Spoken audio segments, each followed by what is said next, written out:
Existe um tipo de cidade que parece ter sido desenhada para deixar você irritado.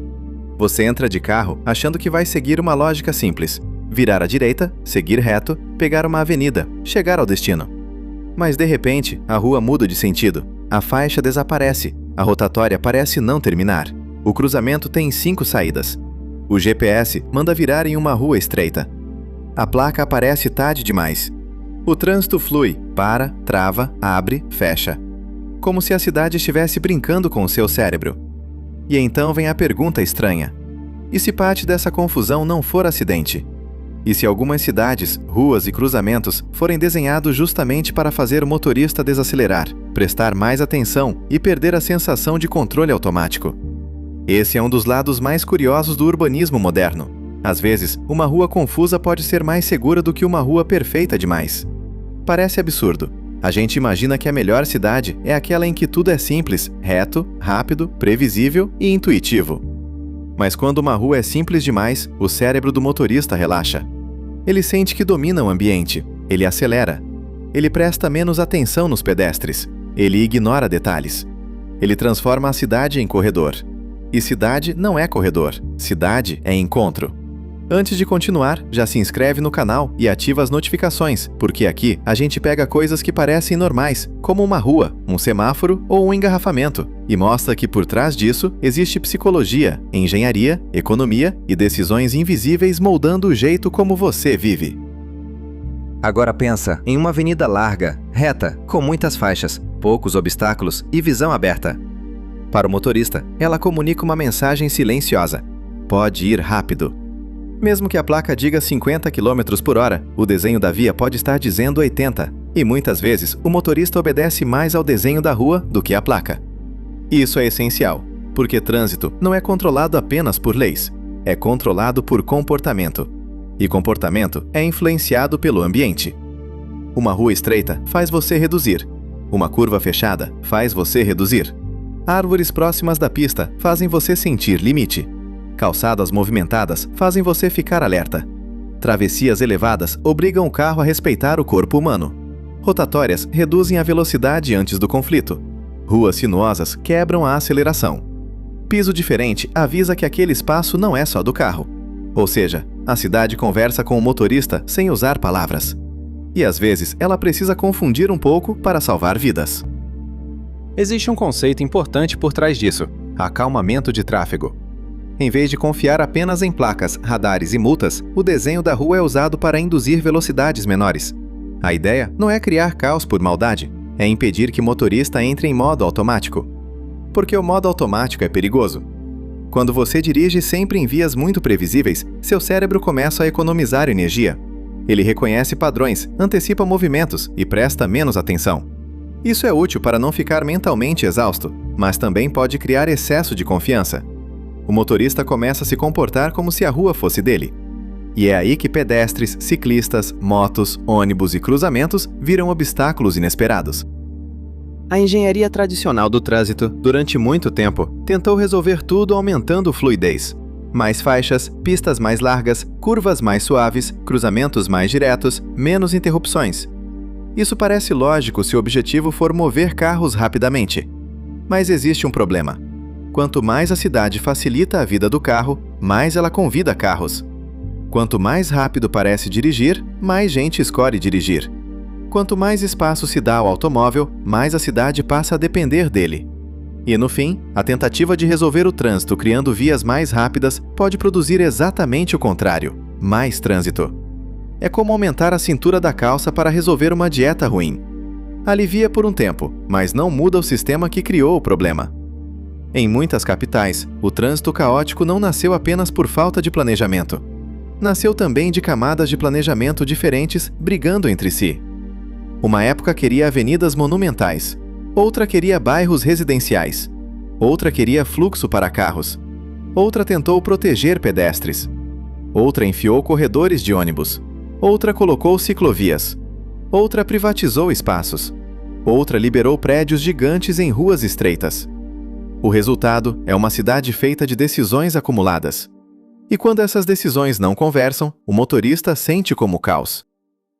Mas existe uma diferença importante entre caos acidental e complexidade planejada. O caos acidental é uma rua mal sinalizada, um cruzamento sem lógica, uma obra eterna, uma faixa que termina do nada, um semáforo mal sincronizado, um bairro crescido sem infraestrutura. Isso é falha. Já a complexidade planejada é outra coisa.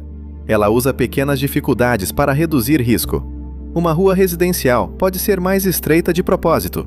Um cruzamento pode ganhar rotatória para impedir a aceleração direta. Uma avenida pode receber ilhas, travessias e curvas suaves para reduzir a velocidade. Um centro histórico pode ter ruas irregulares, não para irritar, mas para impedir que carros atravessem como se fossem rodovias. A pergunta então não é se toda confusão urbana é boa. Não é.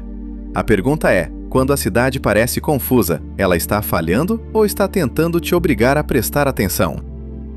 Alguns projetos urbanos usam uma ideia ainda mais radical: remover parte da sinalização tradicional. Menos placas, menos semáforos, menos separação rígida entre carro, pedestre e bicicleta. Isso ficou conhecido em muitos debates como espaço compartilhado. A lógica é provocadora.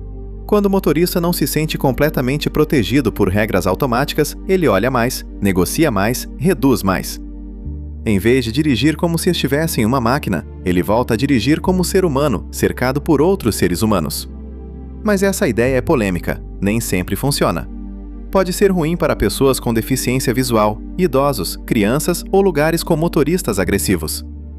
Não basta te dar placas e chamar de inovação. O desenho precisa ser muito bem pensado.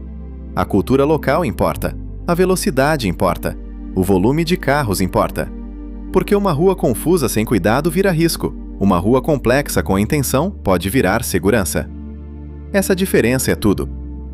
O mais interessante é que o cérebro humano responde muito mais ao ambiente do que gosta de admitir. Se a pista parece larga, você acelera. Se parece estreita, você reduz. Se há árvores, pessoas e fachadas próximas, você fica atento. Se há muro, asfalto infinito e pouca vida ao redor, você corre mais. É como entrar em uma biblioteca e falar baixo sem ninguém mandar. O ambiente ensina o comportamento. Boas ruas fazem isso. Elas dizem, aqui tem vida, reduza. O problema é que muitas capitais foram construídas ou reformadas com uma prioridade quase religiosa: fazer carros circularem. Durante décadas, o sucesso de uma via foi medido pela quantidade de veículos que ela conseguia escoar. Só que uma cidade boa não é aquela em que carros atravessam rápido. É aquela em que pessoas vivem bem. Quando uma avenida corta um bairro como uma ferida, ela pode até melhorar o fluxo de um lado para outro, mas também separa vizinhos, aumenta ruído, dificulta travessias, ameaça pedestres e transforma o espaço público em território hostil. Então algumas cidades começaram a fazer o contrário do que parecia intuitivo. Reduziram faixas, diminuíram velocidades, criaram zonas de tráfego calmo, aumentaram calçadas, estreitaram pistas, inseriram ciclovias, criaram obstáculos visuais, trocaram cruzamentos perigosos por rotatórias, transformaram ruas em áreas de convivência. Para o motorista apressado, isso parece sabotagem. Para o urbanista, pode ser correção. Porque em uma cidade, a pergunta não deveria ser apenas como o carro chega mais rápido. A pergunta deveria ser quem paga o preço dessa velocidade. O pedestre paga com medo, o ciclista paga com risco, o morador paga com barulho. A criança paga com menos liberdade. O comércio local paga quando a rua vira corredor de passagem. E o próprio motorista paga com estresse, congestionamento e dependência. É por isso que a ideia de cidade confusa precisa ser entendida com cuidado. Não significa que alguém desenhou tudo para irritar você. Significa que o desenho urbano pode usar incerteza, atrito e complexidade para mudar comportamento. Uma rua perfeita para carros pode ser péssima para pessoas. E uma rua um pouco menos confortável para carros pode ser muito melhor para a cidade. Pensa em uma lombada. Ela é uma intervenção simples, quase grosseira. Mas ela transmite uma mensagem que nenhuma placa consegue transmitir com a mesma força. Se você não reduzir, seu carro vai sentir. A lombada fala com o corpo, não com a consciência. Agora imagine uma cidade inteira usando sinais físicos, visuais e espaciais para falar com o motorista. Faixa mais estreita, curva mais lenta, travessia mais alta, rotatória menor, piso diferente, árvore perto, calçada viva, esquina mais fechada. Tudo isso muda a percepção de risco. E quando o motorista percebe risco, ele reduz.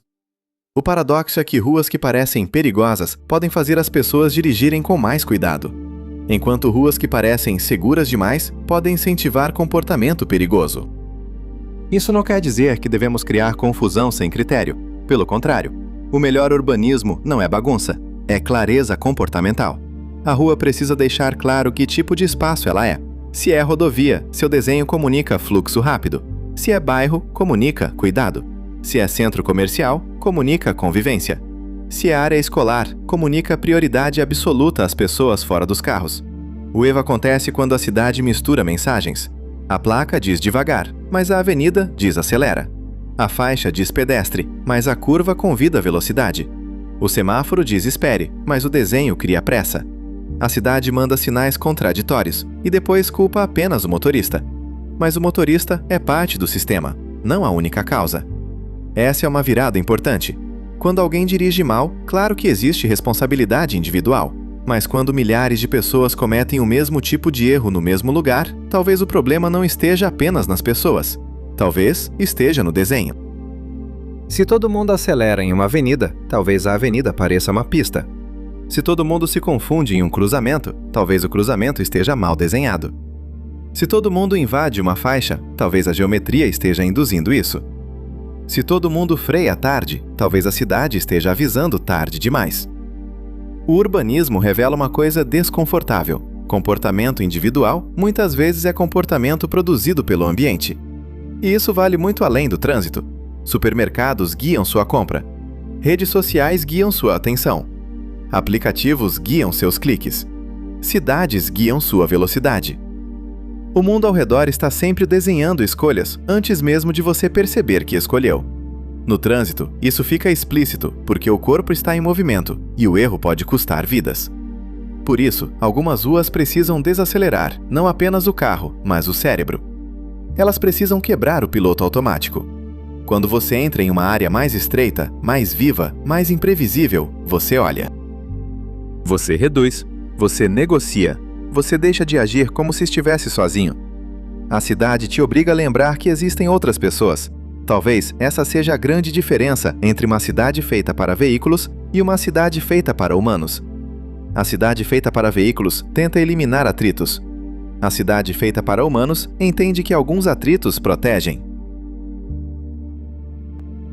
O problema é que, para quem está preso no trânsito, tudo parece punição. Uma rotatória parece obstáculo, uma faixa reduzida parece atraso, uma rua sem saída parece burrice, uma área calma parece guerra contra o carro.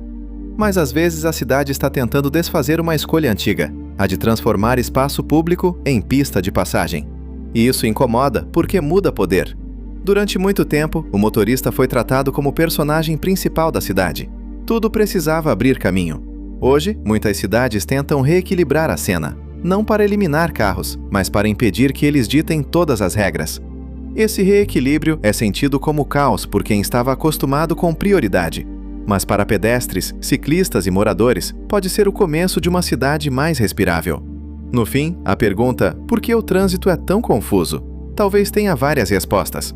Algumas são ruins: crescimento desordenado, planejamento falho, sinalização fraca, política urbana mal feita.